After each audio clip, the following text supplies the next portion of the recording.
probinsya na ilan nating kababayan para po iwas siksikan daw habang papalapit ang undas. Ilang bus driver ang nabistong nakainom at hindi pinayagang bumiyahe. At live mula sa Pasay, saksi si Katrina Son. Katrina? Igan, Vicky, 3 gabi pa nga bago ang undas weekend pero nagsisimula ng magsiuwian sa kani-kanilang mga probinsya ang mga pasahero para iwas siksikan sa mga bus terminal.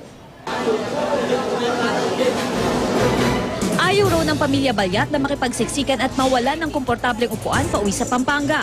Kaya naman habang maluwag pa sa terminal, bumiyahe na sila 3 gabi bago ang undas. Para less traffic. Nadala na rin si Manuel na nakipagsiksikan at nakipag-unahan noong nakaraang taon. Siksikan, tapos minsan nawala pa yung wallet, ganun. Kaya inagaan namin biyahe. Tamang-tama rin ang luwag sa ngayon ng mga may bitbit na bulaklak at kandila. Ready na sila para di abutan ng pagmahal ng mga ito. Baka kasi bumahal na sa sa bibilian.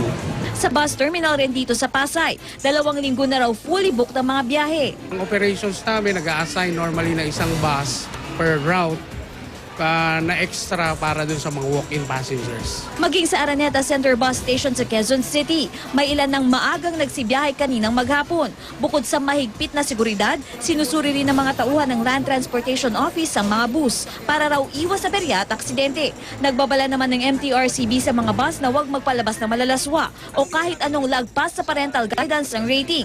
May katapatiyang multa at kulong na parusa. Kailangan lahat ng mga materyales na papalabas nyo dito, may kasiguruhan yung bata na walang lalagpas sa parental guidance. 20 bus driver din ang sinuri kong nakainom. Isa sa kanila positibong may alkohol ang katawan. Kunti lang, para dalawang buting maliit. May nagpositibo rin sa Southern Interim Bus Terminal sa Parañaque. Hindi na sila pinagbiyahe. May hangover pa eh. So ang gusto natin talagang safe yung mga mananakay natin. Accurate ito dahil enforcement grade yun eh. Ang number coding suspend dito na para sa mga provincial bus bukas at para sa lahat ng mga sasakyan simula Biyernes. At Igan, Vicky, silipin naman natin ang sitwasyon sa mga oras na ito sa Araneta Center Bus Station. Sa ngayon nga ay maluwag pa rin sa Araneta Center Bus Terminal at sa bilangan ng Cubao PNP kaninang alas 10 ng gabi, mayroon lamang 150 na pasahero ang nasa terminal at nakabiyahe na ang mga ito sa kanilang mga probinsya. At dito naman nga sa Genesis Bus Terminal sa Pasay City naman ay gayon din ang sitwasyon. Maluwag pa rin sa ngayon ngunit patuloy pa rin nga ang pagdating ng mga pasahero na mga bumabiyahe. At live mula dito sa Pasay City, ako si Katrina Son, ang inyong saksi.